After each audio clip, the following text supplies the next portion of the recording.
Welcome back to our channel. Dear student, मैं देवेंद्र आपका इस चैनल द ऑनलाइन बस्ता में स्वागत करता हूं। स्टूडेंट, आज हम NMMS 2019 का पेपर सॉल्व करने वाले हैं। जैसे कि आप जानते हैं कि इसमें 100 मार्क्स का होता है, यानी 100 क्वेश्चन होते हैं और 1 घंटा 20 मिनट यानी आपको 2 घंटे का समय मिलता है। सभी क्वेश्चन अनिवार्य होते हैं और आपको इनका जो आंसर है OMR पत्रक पे देना पड़ता है। OMR पत्रक में लिखा हुआ है कि आप सिर्फ नीली और काली बॉल पेन का ही इस्तेमाल कर सकते हैं। तो ये हुई कुछ जानकारियाँ। तो चलिए शुरू करते हैं। ये जानकारियाँ हम पिछले वाले में भी दे चुके हैं, जो हमने पिछले पेपर सॉल्व किए थे उनमें भी हमने ये जानकारियाँ दी थी, तो आप इस बात से विज्ञ हैं। तो चलिए पहला क्वेश्चन देख लेते हैं। ये हमारा आज का पहला क्वेश्चन है। देहलीवाल था, देहलीवाल क्या था? आभूषण था, सिक्का था, मृदभांड था या बहुमूल्य रत्न था? तो एक का जो राइट आंसर है बी, सिक्का था, कॉइन था वो। ठीक है। क्वेश्चन नंबर 2 देख लेते हैं। खराज नामक कर लगाया जाता था, यानी खराज नामक कर किस बात पे लगाया जाता है? घर पर, पशुओं पर, खेती पर या अनाज पर? तो क्वेश्चन नंबर 2 का जो राइट आंसर है सी, खेती पर लगाया जाता था। स्टूडेंट, आप इन क्वेश्चनों को नोट भी करते रहें। आप एक रफ कॉपी अवश्य रखें या जीके की कॉपी जो भी है आपके पास उसको अवश्य रखें और उसमें आप नोट भी करते रहें। क्वेश्चन नंबर 3 देख लेते हैं। सांकेतिक मुद्रा किसके द्वारा शुरू की गई थी? यानी जो सांकेतिक मुद्रा थी वो किसके द्वारा शुरू की गई थी? गयासुद्दीन खिलजी, अलाउद्दीन खिलजी, गयासुद्दीन तुगलक या मोहम्मद बिन तुगलक द्वारा? आखिर किसके द्वारा सबसे पहले सांकेतिक मुद्रा का इस्तेमाल किया गया था? किसके द्वारा शुरू की गई थी? तो 3 का जो राइट आंसर है डी, मोहम्मद बिन तुगलक के। ये काफ़ी इंपॉर्टेंट क्वेश्चन है और कई बार आ चुका है। अगर आपने हमारे पुराने वीडियो देखे हैं तो उसमें भी हमने इस बात का जिक्र किया है। क्वेश्चन नंबर 4 है।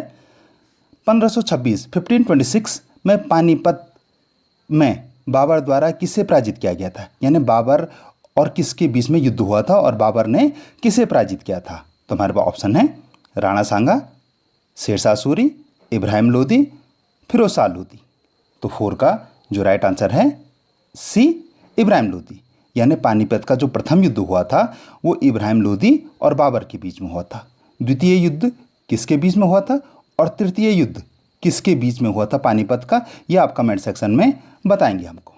ठीक है, चलिए नेक्स्ट क्वेश्चन देखते हैं। Question number 5। अकबर का राज्य या राजस्व मंत्री था? अकबर का राजस्व मंत्री कौन था? टोडरमल, बीरबल, अब्दुल रहीम खान खाना, अबुल फजल। तो 5 का जो राइट आंसर है ए, टोडरमल। टोडरमल उनके राजस्व मंत्री या आज की डेट में कहें तो वित्त मंत्री थे। ठीक है। क्वेश्चन नंबर 6 देख लेते हैं।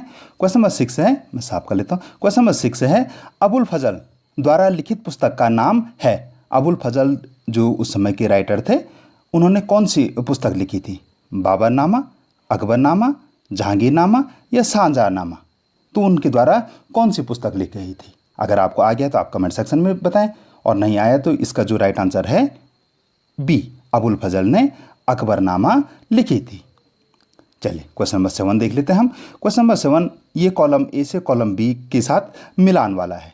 तो कॉलम ए इसमें है क्वेश्चन नंबर 7 कॉलम ए से कॉलम बी को मिलाइए और सही का उत्तर चुनिए। तो यहाँ पे कॉलम ए दे रखा है, कॉलम बी दे रखा है। थोड़ा सा मैं इसको एडजस्ट कर लेता हूँ जिससे कि आपको ऑप्शन भी सारे दिख जाएं। ठीक है। पहला है मोइनुद्दीन चिश्ती, निजामुद्दीन औलिया, बाबा फरीद और गौसुद राज। ऑप्शन दे रखे हैं कॉलम बी में गुलमर्ग, पंजाब, दिल्ली, अजमेर। तो इसका जो राइट आंसर होगा, मोइनुद्दीन चिश्ती की जो दरगाह है वो है अजमेर में, निजामुद्दीन औलिया की दिल्ली में, बाबा फरीद की पंजाब में और गौसुद राज की गुलमर्ग में। अब आप देखिए कि इसका जो राइट आंसर है वो क्या बैठ रहा होगा। तो ए का 4, तो ए का 4 है डी, ये सही है। इसका जो राइट आंसर है डी। आप इसको नोट कर लेंगे। आप इसको नोट सिर्फ आंसर नोट नहीं करेंगे, आप ये पूरा लिखेंगे और फिर इसको मिलान करेंगे। ठीक है, जिससे आपको याद रह जाए। हो सकता है कि अगले जो आपके पास ये जो आने वाली परीक्षा है उसमें जो क्वेश्चन आए उसमें इनका क्रम चेंज कर दिया हो, मोइनुद्दीन चिश्ती की जगह निजामुद्दीन औलिया रख दिया हो, तो फिर आप सिर्फ आंसर ही आंसर लिखेंगे तो फिर तो आपका प्रश्न गलत हो सकता है। तो चलिए नेक्स्ट क्वेश्चन देख लेते हैं, आप नोट करते रहें भाई। क्वेश्चन नंबर 8 देख लेते हैं। क्वेश्चन नंबर 8 है, ईस्ट इंडिया कंपनी ने महारानी एलिजाबेथ प्रथम से व्यापार के लिए किस वर्ष चार्टर प्राप्त किया था? यानी आप जानते हैं कि ईस्ट इंडिया कंपनी भारत आई थी और उसने महारानी, उस समय की जो महारानी थी एलिजाबेथ थी, और उससे चार्टर प्राप्त किया था। तो किस सन में किया था? 1600, 1602, 1611 या 1651? 1600, 1602, 1611 और 1651। तो 8 का जो राइट आंसर है वो है ए, 1600 में उन्होंने चार्टर प्राप्त किया था। डियर स्टूडेंट, अगर आप हमारे चैनल पर नए हैं तो आप इस चैनल को सब्सक्राइब करना न भूलें। सब्सक्राइब बटन आपकी स्क्रीन पे विजिबल है, आप उसको सब्सक्राइब करें, जिससे कि हम ऐसे महत्वपूर्ण वीडियो लाते रहते हैं तो आपको उसका नोटिफिकेशन मिलता रहे। आप जो बगल में घंटी है उसको भी दबा दें, जिससे नोटिफिकेशन आपको बराबर मिलते रहिए। तो चलिए नेक्स्ट क्वेश्चन देख लेते हैं। क्वेश्चन नंबर 9, सिराजुद्दौला किस राज्य का नवाब था? यानी सिराजुद्दौला किस राज्य का नवाब था? तो अवध, बिहार, बंगाल या हैदराबाद? तो 9 का जो राइट आंसर है सी, बंगाल के नवाब थे। ठीक है। क्वेश्चन नंबर 10 है, फिर से मिलान वाला है, मैं इसको ज़रा एडजस्ट कर लेता हूँ। हाँ अब ठीक है। कॉलम ए से कॉलम बी मिलाइए तथा सही उत्तर चुनिए। तो कॉलम ए में है मंगल पांडे, नाना साहेब, ब्रिजेश कद्र और लक्ष्मीबाई। कॉलम बी में है लखनऊ, झांसी, बैरकपुर, कानपुर। तो इसमें जो सबसे पहले सबसे देखते हैं लक्ष्मीबाई झांसी से संबंधित हैं। मंगल पांडे बैरकपुर जेल से हैं। ठीक है। और नाना साहिब कानपुर से हुए और ब्रिजेश कद्र लखनऊ से।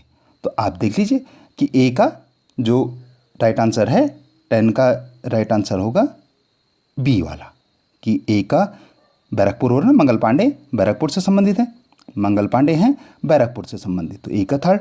नाना साहिब कानपुर से संबंधित है और लक्ष्मीबाई झांसी से संबंधित है और ब्रिजेश कद्र लखनऊ से संबंधित है। तो इसका बी राइट आंसर बी है। आप इसको भी नोट करेंगे और सारा का नोट करेंगे। ये जो कॉलम वाले हैं भाई इनको पूरा नोट करेंगे आप, इसको सिर्फ आंसर नोट नहीं करेंगे। ठीक है। चलिए क्वेश्चन नंबर 11 देख लेते हैं। ये स्टेटमेंट है एक, कि स्वतंत्रता मेरा जन्मसिद्ध अधिकार है तथा मैं इसे लेकर रहूँगा, यह नारा किसने दिया था? ये जो स्टेटमेंट था, ये स्लोगन था, ये किसके द्वारा दिया गया है? बिपिन चंद्र पाल, बाल गंगाधर तिलक, लाला लाजपत राय, सुभाष चंद्र बोस। तो 11 का जो राइट आंसर है बी, बाल गंगाधर तिलक। क्वेश्चन नंबर 12 देख लेते हैं। दांडी मार्च किस आंदोलन से संबंधित था? दांडी मार्च क्यों था? दांडी मार्च में क्या हुआ? आप कमेंट सेक्शन में बताएं कि दांडी मार्च में आखिर हुआ क्या था। तो ये किससे संबंधित, ये आंदोलन किससे संबंधित था? चलिए क्वेश्चन नंबर 13 देख लेते हैं। गवर्नर जनरल ने, किस गवर्नर जनरल ने डॉक्ट्रिन ऑफ लैप्स यानी हड़प नीति तैयार की थी? तो इसका जो राइट आंसर है सी, लॉर्ड डलहौजी ने, उन्होंने ही हड़प नीति तैयार की थी। क्वेश्चन नंबर नेक्स्ट देख लेते हैं। क्वेश्चन नंबर 14 है, लेग बाय शब्द किस खेल से संबंधित है? जो लेग बाय है वो किस स्पोर्ट्स से संबंधित है? Hockey, football, cricket, kabaddi. मैं जानता हूँ आपको आ गया है। तो 14 का जो राइट आंसर है, अगर आपको आ गया तो आप कमेंट सेक्शन में बताएं, और जिनको नहीं आया तो वो क्रिकेट से संबंधित है। चलिए क्वेश्चन नंबर 15 है, मैं साफ कर लेता हूँ। हाँ, क्वेश्चन नंबर 15 है, रोनाल्डो किस खेल से संबंधित खिलाड़ी है? बास्केटबॉल, वॉलीबॉल, फुटबॉल या बेसबॉल? तो 15 का जो राइट आंसर है सी, फुटबॉल। फुटबॉल के प्रसिद्ध खिलाड़ी हैं रोनाल्डो। ठीक है। चलिए क्वेश्चन नंबर 16 देख लेते हैं हम। क्वेश्चन नंबर 16 भारतीय संविधान से संबंधित है। क्वेश्चन 16 है, भारतीय संविधान का अनुच्छेद 17 संबंधित है। जो भारतीय संविधान में कितने अनुच्छेद हैं और उन अनुच्छेदों में से जो अनुच्छेद नंबर 17 है वो किससे संबंधित है? तो हमारे पास ऑप्शन है जीवन का अधिकार से, स्वतंत्रता के अधिकार से, छुआछूत के उन्मूलन से और धार्मिक स्वतंत्रता के अधिकार से। तो सी का 16 का जो राइट आंसर है वो है सी, छुआछूत उन्मूलन से। ठीक है, छुआछूत के उन्मूलन से ये संबंधित है। आप इसको नोट कर लें। क्वेश्चन नंबर 17 है विधेयक को कानून के रूप में लागू करने के लिए मंजूरी की आवश्यकता है। यानी जो कोई भी अगर कानून बनता है तो कैसे बनता है, तो इसके लिए क्या सिर्फ लोकसभा की आवश्यकता है, या लोकसभा में कानून पास कर दिया तो क्या कानून बन जाता है? कोई विधेयक को कानून के रूप में लागू करने के लिए सिर्फ लोकसभा की सहमति जरूरी है, या केवल राज्यसभा की सहमति जरूरी है? लोकसभा, राज्यसभा और राष्ट्रपति की सहमति की जरूरी है, या उपरोक्त में से किसी की भी जरूरत नहीं है? ठीक है, ऐसे ही हो जाएगा। तो इसका जो राइट आंसर है सी। तो कोई भी विधेयक कानून के रूप में तभी पास होगा, लागू होगा, जब उसको लोकसभा की मंजूरी मिलेगी, राज्यसभा की मंजूरी मिलेगी और राष्ट्रपति के हस्ताक्षर होंगे, तभी किसी भी कानून को किसी भी विधेयक को कानून के रूप में मान्यता मिलेगी। ठीक है, या वो लागू किया जा सकता है। क्वेश्चन नंबर 18 है भारतीय राष्ट्रीय कांग्रेस बनी थी, यानी भारतीय राष्ट्रीय कांग्रेस की स्थापना कब हुई थी? 1985, 1987, सॉरी 1985, 1887, 1885 और 1890। तो इसका जो राइट आंसर है सी, 1885, 1885 में। ओके, गलती से ये मत कर देना। ठीक है, ये दोनों इसलिए ये रखे गए हैं, ठीक है, कि सिर्फ आप 85 पे देखें और इस पर टिक मार दें। ठीक है, तो इसका 1885 सी इसका राइट आंसर है। ये कन्फ्यूजन वाले क्वेश्चन होते हैं। चलिए नेक्स्ट क्वेश्चन देख लेते हैं।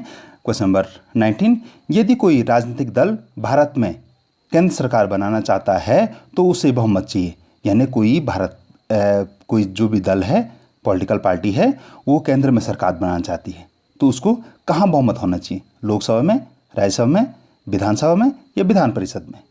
तो इसका जो राइट आंसर है ए, लोकसभा में। ठीक है, और विधानसभा में अगर उसका बहुमत हो जाएगा तो राज्य में सरकार बनाएगा।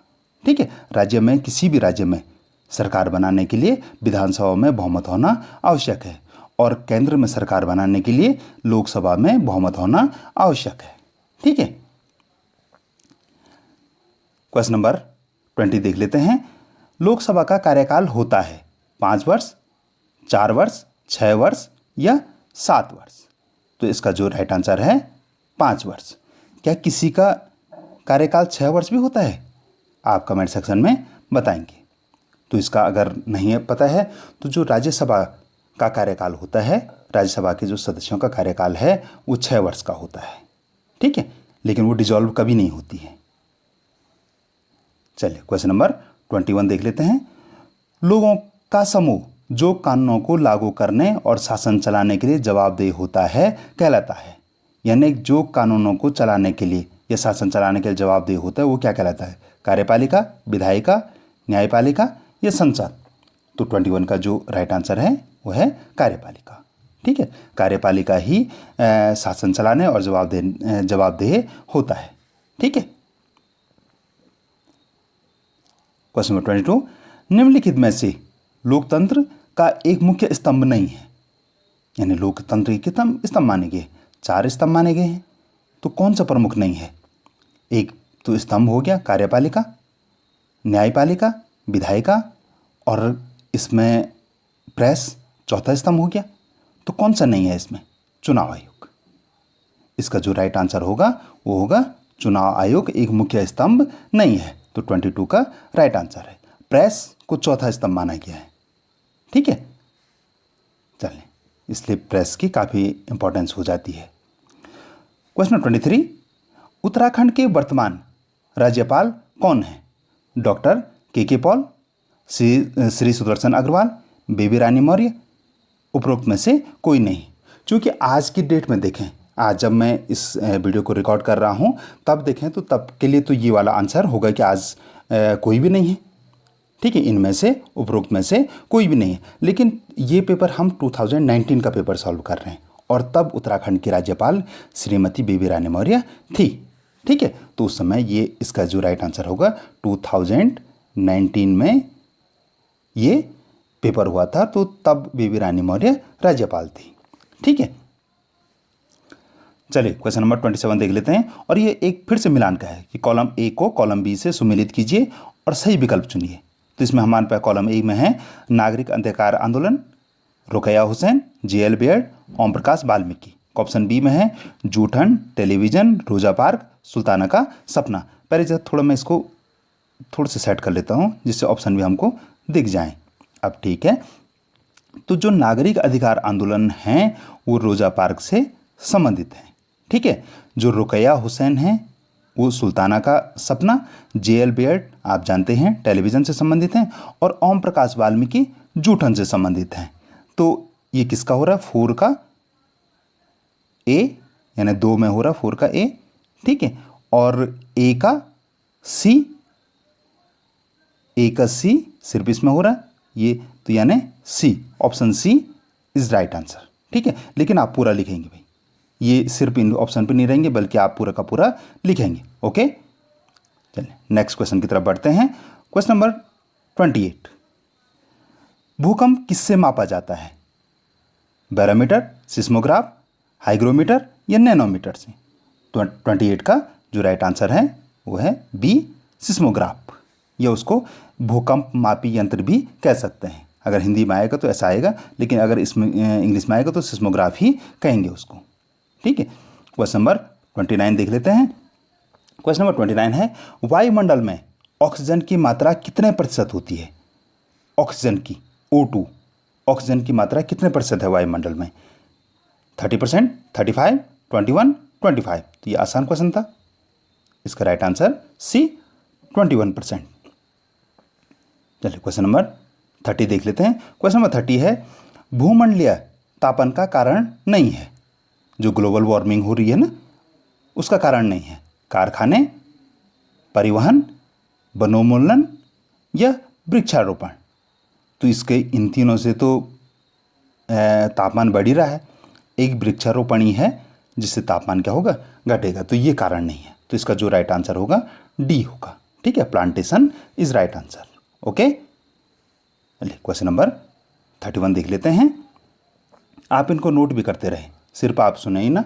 आप अगर 1 या 2 बार सुनते हैं तो कैसे आपको याद हो जाएगा, लेकिन मैं चाहता हूँ कि आप नोट करें इसको, जिससे कि लिए फॉर फ्यूचर के लिए हो जाए। कई बार फ़ोन में रिचार्ज नहीं रहता है या लाइट नहीं रहती है, फ़ोन चार्ज नहीं रहता, तो उस समय की समस्या हो सकती है। तो आप इसको नोट कर लें। ठीक है, चलिए क्वेश्चन नंबर 31 देखें। स्वच्छ भारत मिशन का शुभारंभ हुआ तो 26 जन 2014, 25 जन 2015, 2 अक्टूबर 2014, 2 अक्टूबर 2015। यानी जो स्वच्छ भारत मिशन शुरू हुआ कब से हुआ? तो 31 का जो राइट आंसर है सी, 2 अक्टूबर 2014 से शुरू हुआ था। ठीक है, नेक्स्ट देखिए क्वेश्चन नंबर 32। पेंसिल में कौन सा खनिज प्रयुक्त होता है? यानी पेंसिल तो आप हम सभी ने यूज़ कर रखी है, लेकिन उसके अंदर जो काला वाला होता है जिससे हम लिखते हैं वो किससे बना हुआ होता है? ग्रेफाइट, सीसा, चीनी मिट्टी, सेल खड़ी। तो 32 का जो राइट आंसर है वो है ए, ग्रेफाइट से। ठीक है, वो किससे होता है? ग्रेफाइट से होता है, उसमें ग्रेफाइट खनिज यूज होता है। क्वेश्चन नंबर 33 देख लेते हैं। ऊर्जा का गैर पारंगत स्रोत है कोयला, पवन, पेट्रोलियम, प्राकृतिक गैस। जो गैर पारंपरिक है। ठीक है, तो इसमें कोयला पारंपरिक ही है, पेट्रोलियम भी है, गैस भी है। तो 33 का जो राइट आंसर होगा बी, विंड, पवन। इनको हम अक्षय ऊर्जा भी कह सकते हैं। क्वेश्चन नंबर 34 देख लेते हैं। रोपण कृषि का पौधा नहीं है। कहवा, चाय, रबड़ या गेहूं? तो 34 का जो राइट आंसर है डी, गेहूं। गेहूं को हम रोपते नहीं हैं, गेहूं को हम बोएंगे। ठीक है, क्वेश्चन नंबर 35। लोएस के मैदानों का निर्माण करता है। लोएस के मैदानों का निर्माण करता है, कौन करता है? नदी, हिमनदी, पवन, समुद्री तरंग। तो 35 का जो राइट आंसर है बी, हिमनदी, ग्लेशियर। ग्लेशियर लोएस के मैदानों का निर्माण करते हैं। ठीक है, नोट कर लेंगे, इंपॉर्टेंट क्वेश्चन है। इसमें लिखा है 36 में सही युग्म नहीं है, यानी जो सही नहीं है, जो गलत है वो आपको बताना है। अमेजन नदी, अमेजन नदी बिल्कुल सही। अमेजन नदी दक्षिण अमेरिका में है। नील नदी अफ्रीका में है। ब्रह्मपुत्र नदी एशिया में, बिल्कुल सही। व्हांग नदी ऑस्ट्रेलिया में है, ये गलत है। ठीक है, तो इसका जो राइट आंसर होगा डी, व्हांग नदी कहाँ है, चीन में है। ठीक है, तो ये इसका गलत है, बाकी तीनों सही है। आप चाहें तो इस पूरे क्वेश्चन को लिख सकते हैं। ठीक है, आंसर न लिख के पूरे क्वेश्चन को लिख सकते हैं आप, क्योंकि उसमें 4 क्वेश्चन बनते हैं। क्वेश्चन 37, सेलों का अपने स्थान पर टूटना और क्षय होना कहलाता है अपर्दन, अपक्षय, अनाच्छादन, भ्रंशन। तो 37 का जो राइट आंसर है वो है बी, अपक्षय, वेदरिंग। ठीक है, ये भूगोल से संबंधित है। क्वेश्चन नंबर 38 फिर से मिलान वाला। मैं इसको थोड़े से आपको, ये क्वेश्चन नंबर 38 है ना, हाँ अब ठीक है, पूरा दिख रहा है। इसमें स्तंभ ए को स्तंभ बी से मिलाना है आपको। तो झंडा मेला होता है देहरादून में, नंदा देवी राजात होती है चमोली में, बैकुंठ चतुर्दशी मेला होता है श्रीनगर में, और देवी धुरा बग्वाल होती है पिथौरागढ़ में। तो आप इसको नोट कर लेंगे। तो 38 का जो राइट आंसर हो गया वो है बी, यानी ए का झंडा मेला होता है ए का थर्ड देहरादून में, बिल्कुल सही। ठीक है, तो ये इसका बी वाला राइट आंसर हो। ठीक है, आप इसको नोट करेंगे। जो ये मिलान वाले हैं, मैं आपको कई बार कह चुका हूँ कि आप इसको पूरा का पूरा नोट करेंगे। ये कोई पता नहीं कि नेक्स्ट जो टर्न में कुछ और ढंग से आ सकता है। ठीक है, क्वेश्चन नंबर 39 देख लेते हैं। वे प्रमुख कारक जिनसे जनसंख्या परिवर्तन होता है, कौन कौन से ऐसे कारक हैं जिनसे जनसंख्या में परिवर्तन होता है? जन्म, मृत्यु एवं विवाह, जन्म, मृत्यु एवं प्रवास, जन्म, मृत्यु एवं जीवन प्रत्याशा, जन्म, मृत्यु एवं साक्षरता। तो 39 का जो राइट आंसर है वो है बी, जन्म, मृत्यु एवं प्रवास से जो जनसंख्या में जो परिवर्तन होते हैं उसका ये प्रमुख कारण है। चलिए क्वेश्चन नंबर लास्ट देखते हैं इस खंड का।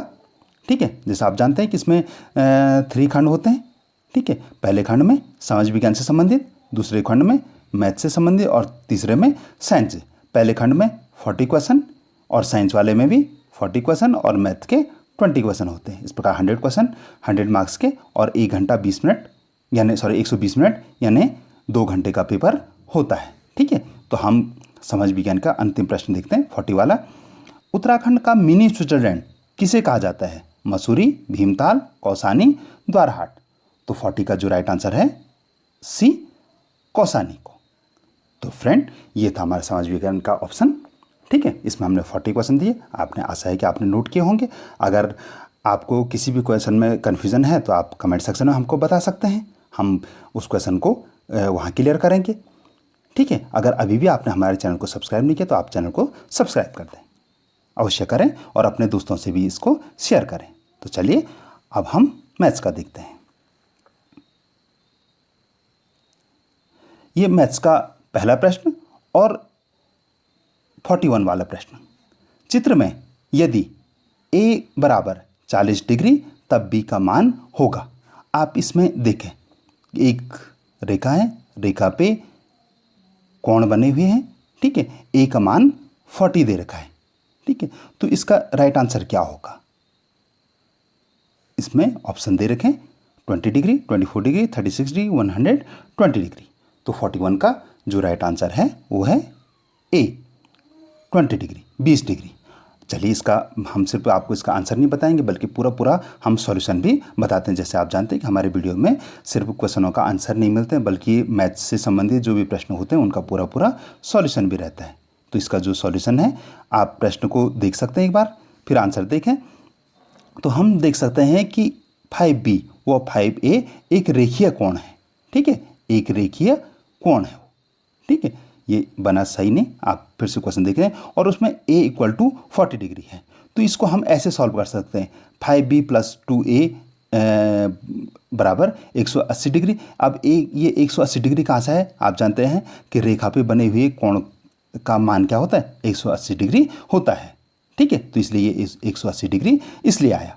तो 5b + 2 इसमें हमने मान रखा, ठीक है, क्योंकि हम a बराबर 40 है, ठीक, और हमने इसको सरल किया तो लास्ट में ये आ गया। ठीक है, आप इस क्वेश्चन को एक बार फिर से समझ लेंगे। ठीक है, इसको पहले क्वेश्चन देखेंगे और फिर इस क्वेश्चन को आप समझ के कॉपी में भी नोट करेंगे। अगर समझ नहीं आया तो आप कमेंट सेक्शन में बताएंगे, हम फिर से आपको इसको डिटेल से समझाएंगे। नेक्स्ट वीडियो में डिटेल से समझा सकते हैं। क्वेश्चन नंबर 42 है, 42 है 3 सेंटीमीटर, 4 सेंटीमीटर व 5 सेंटीमीटर भुजाओं से बना त्रिभुज होगा। तो क्या वो न्यून कोण त्रिभुज होगा, अधिक कोण त्रिभुज होगा, समकोण त्रिभुज होगा, या इनमें से कोई नहीं? तो इसका जो राइट आंसर है सी, समकोण त्रिभुज होगा। इसमें सीधे सीधे पाइथागोरस की प्रमेय लगती है कि दो भुजाओं जो कर्ण का स्क्वायर होगा वो दोनों भुजाओं के वर्ग का योग के बराबर है, तो जो त्रिभुज होगा वो कैसा होगा, समकोण होगा। इसमें हम यहाँ देख सकते हैं, हम इसमें सीधे सीधे पाइथागोरस की प्रमेय का यूज़ करेंगे तो आप आसानी हो जाएगी। उपरोक्त गणना में त्रिभुज की दोनों भुजाओं के वर्ग का योग तीसरी भुजा यानी कर्ण के बराबर है, तो ये समकोण है। तो कुछ इस प्रकार बनेगा ये कोण। ठीक है, ये 4 सेंटीमीटर आधार, 3 ये लंब 3 सेंटीमीटर और 5 सेंटीमीटर का कर्ण। ठीक है, तो हमने 5 सेंटीमीटर कर्ण का वर्ग बराबर दोनों भुजाओं के वर्ग का योग, तो कर्ण का वर्ग 25 और दोनों भुजाएं 16 प्लस 12, नहीं यहाँ पे 12 नहीं होना था, यहाँ पे 9 होना था। ठीक है, 3 का स्क्वायर 9 होता है, 12 नहीं होता है। ठीक है, तो आप इसको नोट कर लेंगे। एक बार इसको पहले 9 बना लेता हूँ मैं। ठीक है, 3 स्क्वायर और ये 25, तो 25 यानी त्रिभुज क्या है, समकोण है। आप इसको 12 नहीं लिखेंगे हैं, आप इसको 9 लिखिएगा। ये बाय मिस्टेकन 12 हो गया है, तो आप इसको 9 करेंगे। तो 16 प्लस 9 25, तो 25 इक्वल टू 25। ठीक है, तो आपने ये मैथ्स के 2 प्रश्न सीख लिए हैं। चलिए क्वेश्चन नंबर 43 देख लेते हैं हम। क्वेश्चन नंबर 43 है 3 4 5 6 7 3 4 का माध्यक होगा। ठीक है, तो 43 का पहले मैं आपको आंसर बता देता हूँ। 43 का जो राइट आंसर है सी। अब सी कैसे आया, हमने माध्यक कैसे लिया, तो इसका हम सॉल्यूशन देख लेते हैं। 43 का है, दिए गए आंकड़ों को सबसे पहले हम आरोही क्रम में व्यवस्थित करेंगे, तो हमने उनको आरोही क्रम में कर दिया। तो 3 3 4 4 5 6 7। अब ये हुआ, चूंकि इसमें 7 संख्या है। ठीक है, 1 2 3 4 5 6 7 संख्या है, तो 7 संख्या है जो कि विषम है, तो इसलिए माध्यिका क्या होगी, 4 होगी। अब इसको कैसे करेंगे, आप भी देखिए, एक इधर से काटो, एक इधर से काटा, एक इधर से काटा, एक इधर से काटा, एक ये काटा, एक ये काटा, तो जो लास्ट में रहा वो माध्यिका। ठीक है, तो इसलिए माध्यिका क्या है, 4 है, 4 है जो करेक्ट आंसर है उसका। क्वेश्चन नंबर 44 देख लेते हैं हम। क्वेश्चन नंबर 44 है यदि प्रथम n प्राकृतिक संख्याओं का योग, ये जो सूत्र है कि 1/2 n स्क्वायर प्लस 1/2 n द्वारा दिया जाता है, तो तब प्रथम 5 प्राकृतिक संख्याओं का योग होगा। तो 44 का जो राइट आंसर है वो है ए 15। अब 15 कैसे होगा, हम इस सूत्र से देखेंगे। मैं ट्रिक्स भी बताऊंगा, लेकिन पहले हम ये सूत्र देख लेते हैं। ठीक है, इस सूत्र के माध्यम से कैसे करके हम इसको प्रॉपर सॉल्व कर सकते हैं। तो हम पहले सॉल्यूशन देख लेते हैं। ठीक है, सॉल्यूशन है कि हमको क्या दे रखा है, given some of the first n natural number, तो ये हमको दे रखा था वहाँ। अब इसमें हम 5 जो नेचुरल नंबर है, जो 5 नेचुरल नंबर उसको रखेंगे, तो हमने 1/2 n स्क्वायर, n की जगह हमने 5 रख दिया, 5 स्क्वायर प्लस 1/2 5, इसको सरल किया तो 1/2 मल्टीप्लाई बाय 25 प्लस 1/2 5। अब इसको हमने किया तो 1 से 25 किया तो 25 है, 25/2 प्लस 5/2, तो इसको हमने ऐड किया तो 30/2 और 30/2 2 1 2 और 15, तो इसलिए 15 राइट आंसर आया। ठीक है, अब दूसरी ट्रिक ये है जो आप वहाँ कर सकते हैं। आप पहले 5 नंबर तो आप जानते हैं, 1 2 3 4 5। ठीक है, ये तो होते हैं, इनको जोड़ो, इनका योग 15 आएगा। तो ये ट्रिक्स है। आप जो प्रॉपर तरीका है वो ये है, और जो ट्रिक्स है वो ये है, तो आप इसका भी ट्रिक्स का भी यूज़ कर सकते हैं। ठीक है, चलिए क्वेश्चन नंबर हम 45 देख लेते हैं। क्वेश्चन नंबर 45 कि निम्न में से कौन असत्य है। क्वेश्चन नंबर ऑप्शन ए असत्य है, बी, सी या डी। तो हमने जो पहले इसका आंसर देख लेते हैं। क्वेश्चन नंबर 45 का सी गलत है। अब कैसे, यहाँ पे वैसे तो आप देख ही सकते हैं कि 3 का Q 3 multiply by 3 multiply by 3 कितना होता है, 3 3 9 3 27। ठीक है, 27 बराबर 9 बराबर थोड़ी नहीं होता है। ठीक है, तो ये तो साफ साफ दिख रहा है कि सी राइट आंसर। लेकिन हम और भी देखेंगे कि क्या और तो नहीं है। चलिए क्या हमने, आप ये देख सकते हैं, ये मैंने 45 का पूरा कर रखा है कि कौन सत्य है। हमने इसका 3 स्क्वायर 2 स्क्वायर, ठीक, तो ये कर, यहाँ पे 2 स्क्वायर नहीं था, 2 का त्रिघात थी, यहाँ पे क्यू था।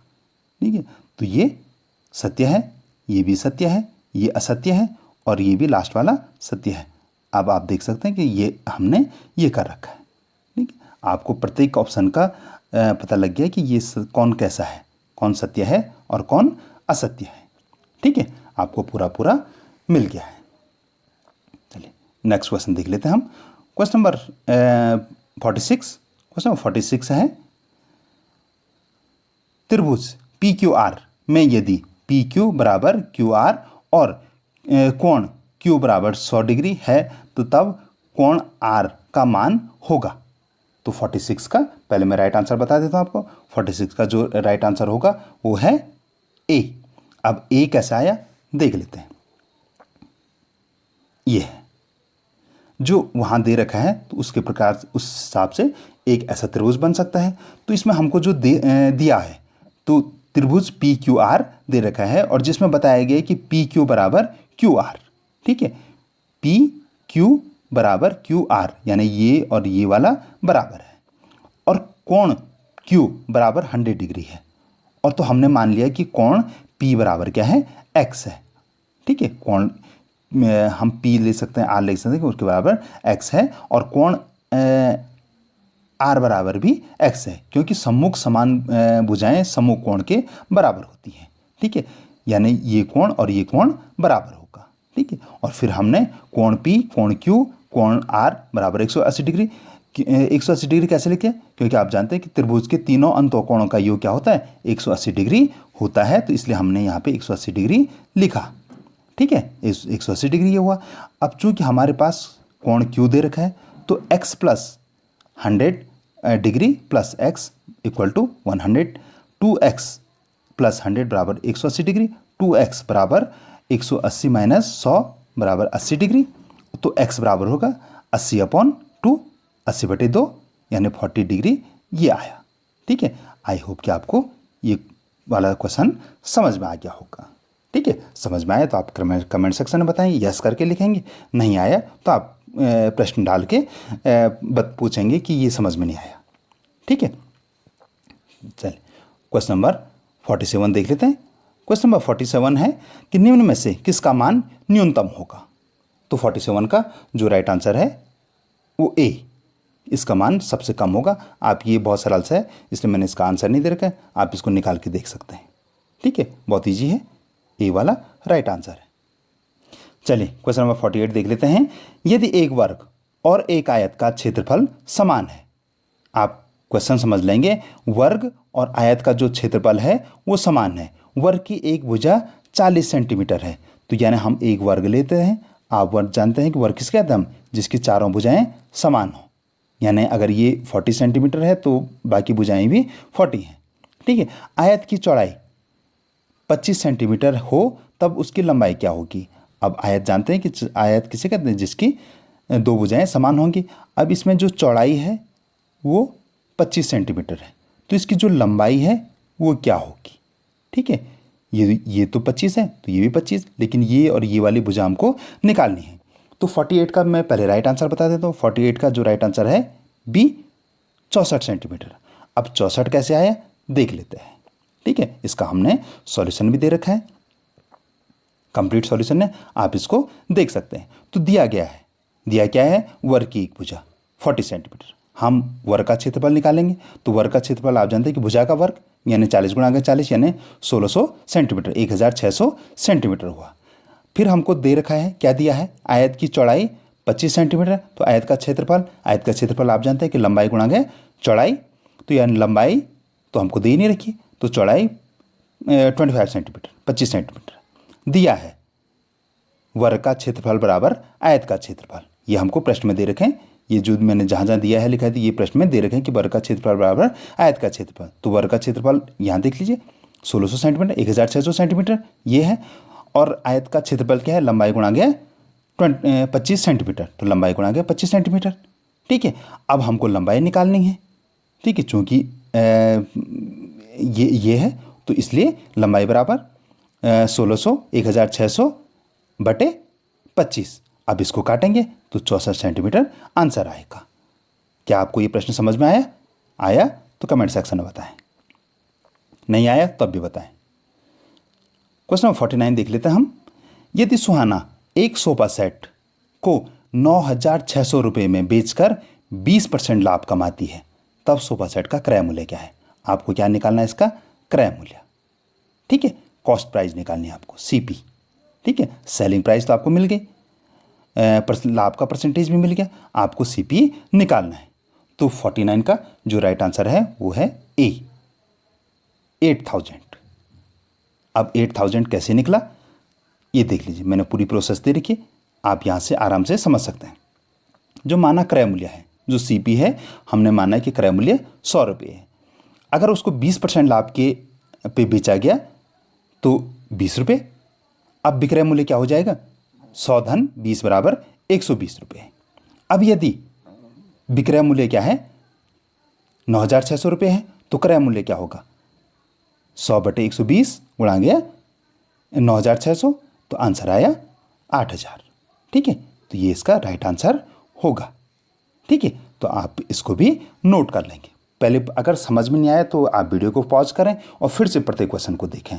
ठीक है, आप 1 या 2 बार 3 बार 4 बार देखेंगे उस क्वेश्चन को, पर्टिकुलर क्वेश्चन को, जो समझ में नहीं आया तो आप आराम से आपको समझ जाएंगे और हमेशा के लिए समझ जाएंगे। मैथ्स में रटने का जैसा कुछ है नहीं। ठीक है, जैसे समाज विज्ञान में है या लास्ट में विज्ञान वाला पोर्शन है, उसमें आप क्वेश्चन को याद कर लेते हैं तो आप हमेशा के लिए याद कर लेते हैं, लेकिन जो मैथ्स वाला पोर्शन है उसमें आपको क्वेश्चन को समझना ही है, क्योंकि वहाँ ये क्वेश्चन नहीं आएंगे, डिजिट चेंज हो जाएगी। चलिए क्वेश्चन नंबर 50 देख लेते हैं। एक आयत की लंबाई 40 सेंटीमीटर तथा उसका विकर्ण 41 सेंटीमीटर है, तब उसका परिमाप होगा। तो यानी एक हम आयत बना लेते हैं, एक ही आयत है, इसकी जो लंबाई है वो 40 सेंटीमीटर है तथा जो इसका विकर्ण है वो 41 सेंटीमीटर है, और हमको इसका परिमाप बताना है। परिमाप हम तब बता पाएंगे जब इसकी चौड़ाई ज्ञात करेंगे। सबसे पहले हम इसकी चौड़ाई ज्ञात करेंगे और तब जाके इसका परिमाप बताएंगे। तो सबसे पहले मैं आपको आंसर बता देता हूँ। तो 50 का जो राइट आंसर होगा वो है बी। अब बी कैसे आया, चलो इसका सॉल्यूशन देख लेते हैं कि बी कैसे आया। यहाँ पे मैंने इसका कंप्लीट सॉल्यूशन दे रखा है, आई होप कि आपको दिख रहा है। यस, दिख रहा है। तो सबसे पहले हम ए सी बराबर एक्स, ये ए और सी बराबर हमने मान रखा एक्स। तो इसके बाद ये त्रिभुज बन गया, एक ए सी डी, एक ये त्रिभुज बन गया। तो त्रिभुज ए सी डी या ए डी सी में पाइथागोरस प्रमेय द्वारा, तो पाइथागोरस के प्रमेय क्या कहते हैं, कर्ण पर बने वर्ग बराबर लंब पर लंब का वर्ग धन आधार का वर्ग क्या होता है, बराबर होता है। तो ए डी का स्क्वायर बराबर सी डी का स्क्वायर धन ए सी का स्क्वायर। तो ए डी का स्क्वायर क्या है, ए डी जो ये कर्ण है तो ये 41, तो 41 का स्क्वायर। सी डी क्या है, सी डी ये है, तो सी डी का स्क्वायर, तो सी डी हमको भुजा दे रखी है 40 सेंटीमीटर, तो सी डी का स्क्वायर 40 सेंटीमीटर धन एक्स, ए सी नहीं दे रखी, तो ये हो गया एक्स स्क्वायर। तो 41 का जो अगर हम स्क्वायर करेंगे यानी 41 गुणा गया 41 करेंगे तो कितना आएगा 1681। तो वैसे 40 का वर्ग करेंगे तो 1600 धन एक्स। तो अब हम एक्स निकालेंगे, तो ये जो एक्स स्क्वायर है एक्स स्क्वायर निकालेंगे तो 1681 में से 1600 घटाएंगे तो एक्स आया, एक्स स्क्वायर का मान 81 आया। अब हम एक्स का मान निकालेंगे तो इसको 81 को अंडर रूट कर देंगे, अंडर रूट 81 कर देंगे तो 9 सेंटीमीटर आया। तो अब हम जो ए सी है वो 9 सेंटीमीटर है, यानी आयत की जो चौड़ाई है वो 9 सेंटीमीटर है, जो उसकी लंबाई है वो 40 सेंटीमीटर और जो चौड़ाई है वो 9 सेंटीमीटर। अब आयत का परिमाप निकालेंगे। आयत का परिमाप आप जानते हैं 2 गुणा गया लंबाई धन चौड़ाई, तो 2 L और B, तो यानी 2 तो 40 और धन 9 यानी 2 गुणा गया 49, तो ये 98। ये जो 98 आया ये आपने देख लिया कि 98 कैसे आया, इसका परिमाप 98 आया। तो इसमें हमने क्या क्या किया, सबसे पहले हमारे पास कर्ण दे रखा था तो हमने इसमें पाइथागोरस के प्रमेय का अप्लाई किया और तब जाकर हमने ये वाली भुजा निकाली। ठीक है, और ये वाली भुजा निकालने की जब हमको ये वाली भुजा 9 सेंटीमीटर पता लग गई तो उसके बाद हमने इसका परिमाप निकाला। तो आई होप कि आपको समझ में आ गया होगा। चलिए नेक्स्ट क्वेश्चन देख लेते हैं। नेक्स्ट क्वेश्चन है 51। एक पहिया जिसकी त्रिज्या 25 सेंटीमीटर है, आप ये जरा ध्यान रखें, जो इसका रेडियस है वो 25 सेंटीमीटर है और वह 350 चक्रों में कितनी दूरी यानी मीटर में तय करेगा। यानी ये क्या दे रखा है आप ये देखो, यहाँ पे ध्यान देने योग्य बात है कि ये सेंटीमीटर में है और जो आपको दूरी बतानी वो मीटर में बतानी है। ठीक है, हमारे पास इसका जो मैं आपको पहले राइट आंसर बता देता हूँ, इसका जो राइट आंसर होगा ये 550 मीटर है। अब 550 मीटर कैसे आया, ठीक है, आप ज़रा ध्यान रखिएगा, ये सेंटीमीटर में है और आंसर आपको मीटर में देना है। ठीक है, चलिए पे हम इसका कंप्लीट सॉल्यूशन देख लेते हैं। जो सॉल्यूशन है दिया है, पहिए की त्रिज्या 25 सेंटीमीटर है, तो 25 सेंटीमीटर को अगर हम मीटर में कन्वर्ट करेंगे तो 25/100 कर देंगे। ठीक है, तो इसको काटेंगे 25 एकम 25, 25 को 100 यानी 1/4 मीटर। पैमाने क्या है 1 सेंटीमीटर बराबर 1/100 मीटर होता है। ठीक है, ये हमने कर लिया। अब एक चक्कर में तय दूरी यानी उसके पहिए की दूरी लगानी। ठीक है, तो इसके निकालने के लिए हम सूत्र अप्लाई करेंगे 2πr। अब इसमें मान रखेंगे 2 तो है ही, पाई का मान 22/7 और एक चक्कर की जो त्रिज्या की दूरी है 1/4। हमने इसको फुलफिल किया या काटा तो जो आंसर आया हमारे पास 11/7। इसको हमने सरल किया तो जो आंसर आया 1.57 वर्ग मीटर, यानी एक चक्कर में ये कितना चलेगा 157 मीटर चलेगा, वर्ग मीटर नहीं 157 मीटर चलेगा। ठीक है, तो 350 चक्रों में तय, तो 350 गुणा गया, इसको वर्ग को आप हटा दीजिए, 350 गुणा गया 1.57, तो आंसर आया हमारा 550 वर्ग मीटर। तो ये आपने देख लिया। तो आपको आई होप कि आपको ये वाला 51 वाला क्वेश्चन भी आसानी से समझ में आ गया है। चलिए नेक्स्ट क्वेश्चन देखते हैं। क्वेश्चन नंबर 52 थोड़ा सा समझने वाला क्वेश्चन है, आप इसको देख लें। दिए गए चित्र में ये जो चित्र दे रखा है आप ये देख लेंगे, पहले ध्यान से देख लेंगे। इसमें 2 समांतर रेखाएं AB और CD और एक की तिर्यक रेखा है। ठीक है, तिर्यक रेखा पे आप जानते हैं कि यहाँ ये वाला कोण और ये वाला कोण बराबर होता है। ठीक है, आप समझ रहे हैं ना कि ये जो तिर्यक रेखा है तो इस पे ये कोण अगर 130 अंश का है तो ये कोण भी 130 अंश का ही होगा। ये ट्रिक्स बता रहा हूँ मैं आपको, सॉल्व करके तभी बताऊंगा। ठीक है, तो यदि चित्र में AB बराबर CD है, यानी AB बराबर CD है, ये दिया है। कोण APQ, A और मैं पहले इसको साफ कर लेता हूँ, AP और मैं AP और Q ये क्या है 50 अंश का है, और कोण PRD ये है 130 अंश का है। तो हमको निकालना है कोण QPR ये वाला कोण हमको निकालना है कि ये क्या होगा। ठीक है, तो जैसे मैं पहले आपको थोड़ा समझा देता हूँ कि जैसे तिर्यक रेखा समांतर रेखाओं पर जो तिर्यक रेखा बनती है तो उस पर जो ये कोण होता है वो अगर ये कोण बराबर ये कोण, तो ये 130 अंश का है और ये 50 अंश का दे रखा है, हमको ये निकालना है। तो 130 में से 50 घटाएंगे तो 80 अंश। ठीक है, तो ये तो ट्रिक्स थी। अब आप इसको सॉल्व कैसे करेंगे, ये सॉल्व दे रखा मैंने कंप्लीट, ये आंसर तो मैंने आपको बता दिया कि 80 अंश होगा। अब 80 कैसे होगा, चलिए ये देख लीजिए आप, ये दे रखा है 52 वाला दिया है कि ABCD के समांतर है और PR एक तिर्यक रेखा है। ठीक है, अब कोण PRD बराबर कोण APR, और APR है 130 अंश का, तो PAQ धन कोण QPR बराबर 130 अंश। तो अब इसमें मान रखेंगे 50 डिग्री धन QPR बराबर 130 डिग्री, तो QPR तो 130 माइनस 50, तो ये 80 डिग्री आया। ठीक है, तो आप आई होप कि आपने ये प्रश्न अच्छे से समझ लिया होगा। तो चलिए नेक्स्ट देख लेते हैं। चलिए क्वेश्चन नंबर 53 देख लेते हैं। यदि किसी संख्या के 1/3 में से 1 घटाने पर 1 आता है तब वह संख्या है। आप क्वेश्चन पढ़ लेंगे। यदि किसी संख्या के 1/3 में से 1 घटाने पर 1 आता है तो वह संख्या क्या होगी? तो वह संख्या 6 होगी। ठीक है, 6 का 1/3 कर देंगे तो क्या होगा? 1/2 होगा 6, 2। अब इसमें से 1 घटाएंगे तो 1 ही आएगा। ठीक है, तो इसकी जो 6 इसका जो राइट आंसर होगा डी। कैसे होगा ये देख सकते हैं आप। बाकी मैंने आपको शॉर्टकट तो बता दिया, ट्रिक्स तो बता दी। ये पूरा है कि आप देखते हैं, माना संख्या x है, संख्या का 1/3 x/3, प्रश्नानुसार x/3 - 1 = 1, तो x/3 = 1 + 1, तो x = 2 × 3, 3 × 2 बराबर x बराबर 6। तो ये 6 आई, ये पूरी विधि से है, और जो मैंने आपको बताया वो ट्रिक्स थी। ठीक है, क्वेश्चन नंबर हम नेक्स्ट देख लेते हैं 54।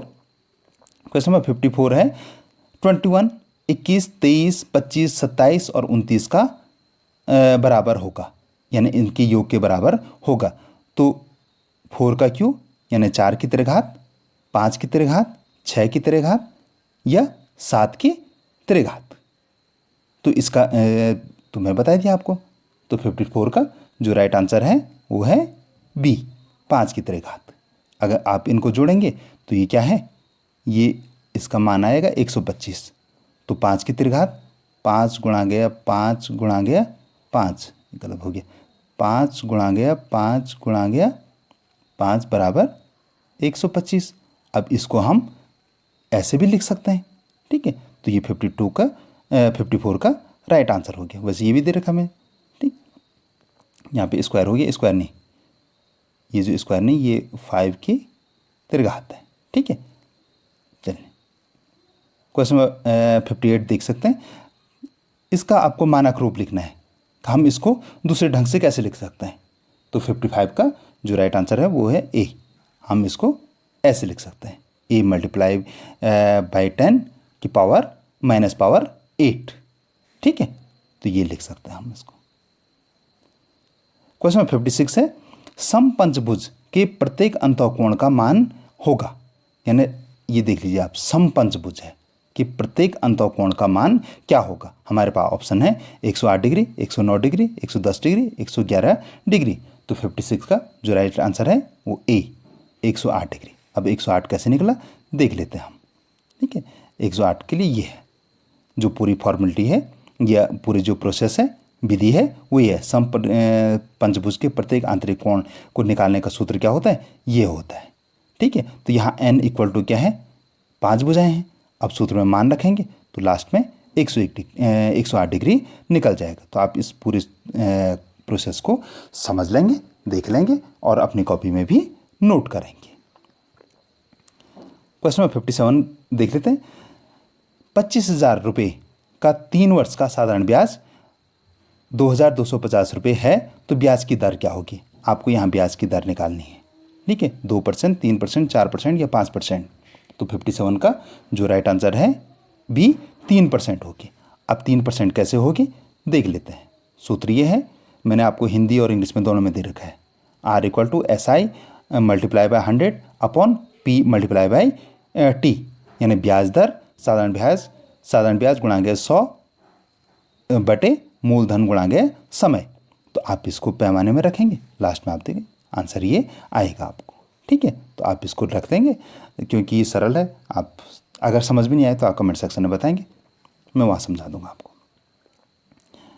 क्वेश्चन नंबर 58 है, आपको इसका मान बताना है कि PQ कोष्टक में P धन Q - 3PQ in bracket P - Q का मान होगा। तो इसका जो राइट आंसर है वो है डी। अब ये कैसे निकला, यहाँ पे मैंने पूरे सॉल्यूशन बता रखा आपको, ठीक है। ये आप पूरी सॉल्यूशन, ये पूरी विधि है, आप इसको नोट कर लेंगे, समझ लेंगे, नोट कर लेंगे। क्वेश्चन नंबर 59 देख लेते हैं। 10 मीटर गुणांगे 10 मीटर गुणांगे 5 मीटर बीमाओं वाला एक कमरे में रखी जा सकने वाली सबसे लंबी छड़ होगी। यानी एक कमरा है जिसकी लंबाई 10 मीटर, चौड़ाई 10 मीटर और ऊंचाई भी 5 मीटर है। यानी वो 5 मीटर ऊंचा, 10 मीटर लंबा, 10 मीटर चौड़ा है, ठीक है, समझ लें। तो उसमें जो सबसे लंबी छड़ क्या रखी, यानी उसका जो कर्ण है वो कितना होगा, यानी कर्ण में सबसे तिरछे में तो रखी जाएगी सबसे लंबी छड़, तो वो कितना होगा। तो 59 का जो राइट आंसर है वो है ए, 15 मीटर की छड़ उसमें रखी जा सकती। कैसे रखेंगे, कैसे निकालेंगे, तो बहुत सरल है, आप भी देख सकते हैं। सभी सबसे लंबी छड़ की लंबाई, तो कमरे का विकर्ण बराबर एक घनाभ का विकर्ण। आपको घनाभ का विकर्ण निकालना है, तो घनाभ का विकर्ण कैसे है, under root L square plus B square plus H square. तो हमको एल दे रखा है, हमको लंबाई 10 मीटर, बी भी दे रखा हमको 10 मीटर और एच दे रखा हमको 5 मीटर। हम इनका स्क्वायर कर लेंगे, अंडर रूट 100 धन 100 धन 25 अंडर रूट 225, 225 को हम सरल करेंगे तो 15 मीटर ये आंसर आए, ठीक है। आप इसको भी नोट करेंगे। चलिए गणित का अंतिम प्रश्न देख लेते हैं। अंतिम प्रश्न है सरल, लेकिन दिख थोड़ी सी टिपिकल रहा है। आपको इसको का मान निकालना है। तो 60 का जो ये हमारा गणित का अंतिम प्रश्न है, इसका मान क्या होगा। इसका जो राइट आंसर है बी -13। अब -13 कैसे आया, ये मैंने पूरा इसका सॉल्यूशन दे रखा है। आप इसको नोट करेंगे कि कैसे करके लास्ट में -13 आया। पूरी विधि बहुत डिटेल में दे रखी है, आप इसको कि कैसे करके -13 आया, आप इसको देख लेंगे, ठीक है। तो डियर स्टूडेंट, ये था हमारा गणित का सॉल्यूशन। आपको कैसा लगा आप कमेंट सेक्शन अवश्य बताएं। अगर आपने अभी तक भी हमारे चैनल को सब्सक्राइब नहीं किया तो चैनल को सब्सक्राइब करें, अपने दोस्तों के साथ भी इस वीडियो को शेयर करें। जो सब्सक्राइब बटन है आपकी स्क्रीन पे इस समय विजिबल है, आप उसको सब्सक्राइब अवश्य करें। बेल का आइकन भी दबाएं, जिससे कि आपको ऐसे ही महत्वपूर्ण वीडियो मिलते रहें। चलिए अब हम क्वेश्चन नंबर 61 देख लेते हैं। क्वेश्चन नंबर 61 आप जानते हैं कि यहाँ से हमारे जो अगले 40 क्वेश्चन होंगे वो साइंस से संबंधित हैं, ठीक है। तो चलें देखते हैं। एक कील का सिरा नुकीला होता है, यानी जो कील का सिरा होता है यहाँ पे तो ठोकने का होता है, जो नीचे का जो सिरा होता है वो नुकीला क्यों होता है। अधिक दाव उत्पन्न करने के लिए, कम दाव उत्पन्न करने के लिए, समान दाव उत्पन्न करने के लिए, या उपयुक्त में से कोई नहीं। तो 61 का जो राइट आंसर है ए, अधिक दाव उत्पन्न करने के लिए। जब यहाँ पे नुकीला होगा और हम ठोकेंगे तो वो आसानी से नीचे जाएगा, ठीक है। क्वेश्चन नंबर 52 देख लेते हैं। विद्युत का कुचालक है तांबा, रेशम, मानव शरीर या अम्लीयकृत जल। तो 62 का जो राइट आंसर है बी, रेशम। क्वेश्चन नंबर 63 देख लेते हैं। 30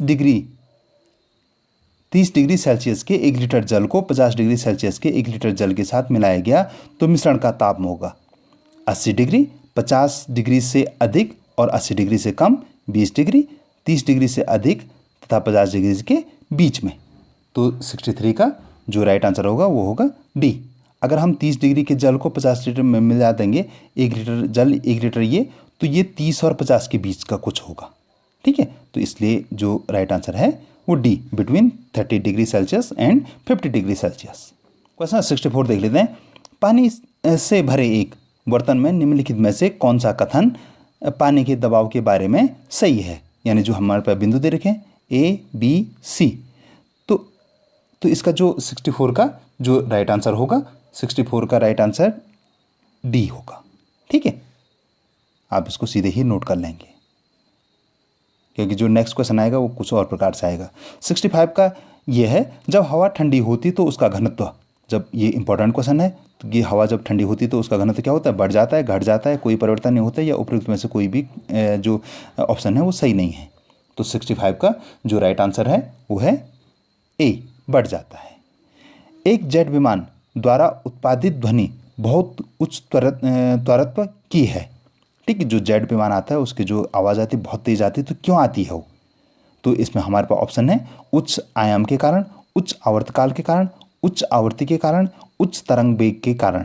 तो इसका जो 66 का जो राइट आंसर है वो है सी, उच्च आवृत्ति के कारण जो उसकी ध्वनि बहुत तेज होती है। यहाँ पे मिलान दे रखा है 67 का, आपको स्तंभ ए से स्तंभ बी को मिलाना है। ठीक है, तो हमारे पास ऑप्शन है उत्तल दर्पण, उत्तल लेंस, अवतल दर्पण, अवतल लेंस। ठीक है, ये दे रखे हैं, मैं आपको इसका सीधा सीधा आंसर बता देता हूँ। 67 का जो राइट आंसर है वो है ए। ठीक है, आप इसको नोट कर लेंगे पूरे, जैसा मैं पहले भी कह रहा था आपको कि जो ये स्तंभ वाले हैं ये पूरे के पूरे नोट करने हैं आपको।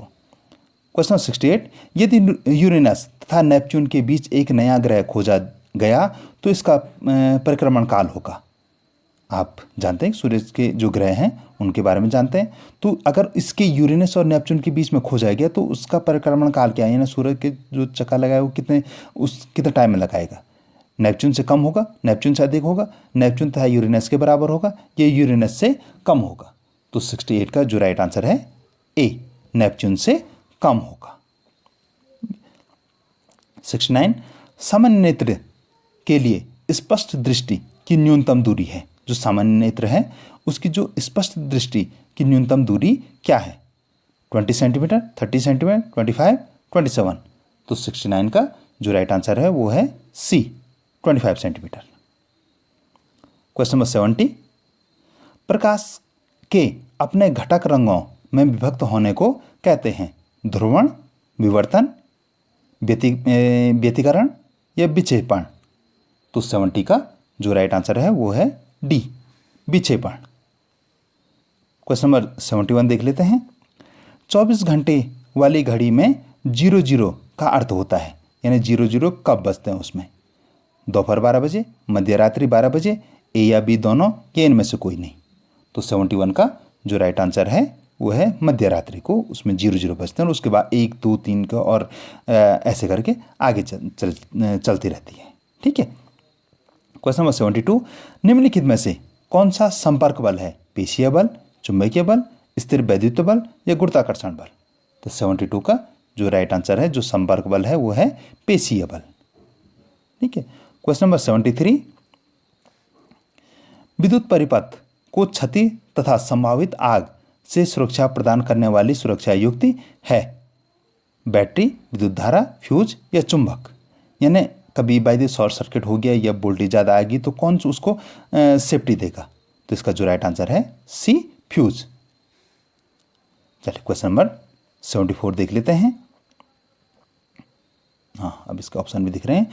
दिखाए गए चित्रों, ये चित्र हैं S1, S2, S3, पृष्ठों पर आपतित हो रहा है तो किस पृष्ठ के लिए आपतन कोण का मान परावर्तन कोण के बराबर होगा? तो हमारे पास ऑप्शन है केवल S1, केवल S1 तथा S2, केवल S2 या S3 या तीनों पृष्ठों के लिए। तो इसका जो राइट आंसर है वो है डी। ठीक है, तीनों पृष्ठों के लिए होगा ये। ठीक है, ये अगर नहीं दिखा तो ये डी इसका जो राइट आंसर है तीनों पृष्ठों के लिए। क्वेश्चन नंबर 75 है, वायु में ऊष्मा का स्थानांतरण होता है संवहन द्वारा, चालन द्वारा, विकिरण द्वारा या विसरण द्वारा। तो 75 का जो राइट आंसर है वो है ए, संवहन द्वारा। ठीक है, क्वेश्चन नंबर 76, चींटी के डंक में निम्न अम्ल पाया जाता है, यानी जो चींटी डंक मारती है उसके अम्ल, उसके डंक में क्या होता है? सिट्रिक अम्ल, फॉर्मिक अम्ल, टैट्रिक अम्ल या एसिटिक अम्ल? तो 76 का जो राइट आंसर है वो है बी, फॉर्मिक अम्ल। ठीक है, फॉर्मिक एसिड। 77 देख लेते हैं। निम्न में से कौन सी मिश्र धातु है? मरकरी, जस्ता, पीतल, सोना। तो 77 का जो राइट आंसर है सी, पीतल। पीतल में क्या होता है? 70% तांबा और 30% जिंक या जस्ता। ठीक है, ऐसे करके पीतल बनता है। क्वेश्चन नंबर 78, एक कॉपर के बर्तन को लंबे समय तक नम वायु में रखा जाता है तो उस पर एक हल्की हरी परत जम जाती है वो हरा पदार्थ क्या है? तो 78 का जो राइट आंसर है वो है सी, ये इसका राइट आंसर है। ठीक है, क्वेश्चन नंबर 79 देख लेते हैं। वायु प्रदूषण के मुख्य कारक हैं नाइट्रोजन, ऑक्सीजन, निष्क्रिय गैसें या oxygen, carbon monoxide, sulphur dioxide या निष्क्रिय गैसें जल वाष्प। तो इसका जो सबसे बड़ा कारण है वो है सी, कार्बन मोनोऑक्साइड और सल्फर डाइऑक्साइड।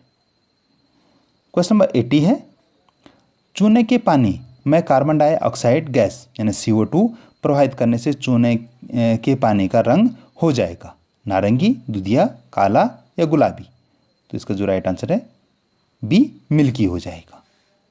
ठीक है, क्वेश्चन नंबर 81 देखते हैं कि कौन सा जोड़ा सुमेलित नहीं है? कृत्रिम रेशा रेयन, संश्लित रेशा नायलॉन, थर्मोप्लास्टिक्स पॉलीएथिलीन टेरिफ्लेट या पॉलिएस्टर टेरिलीन।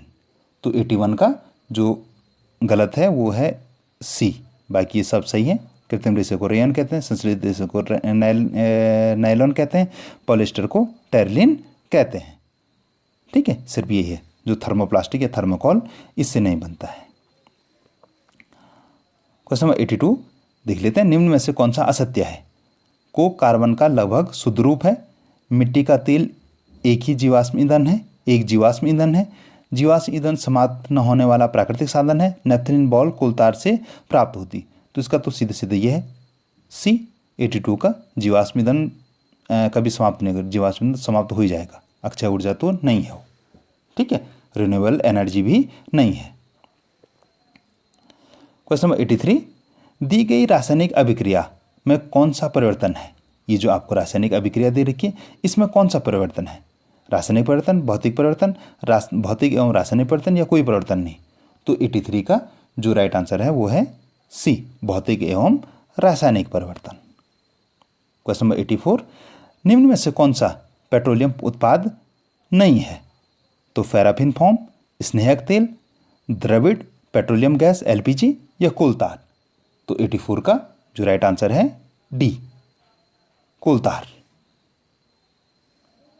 चलिए क्वेश्चन नंबर 85 देख लेते हैं, कौन सी गैस ग्लोबल वार्मिंग का कारण है? CO, CO2, SO2, NO2।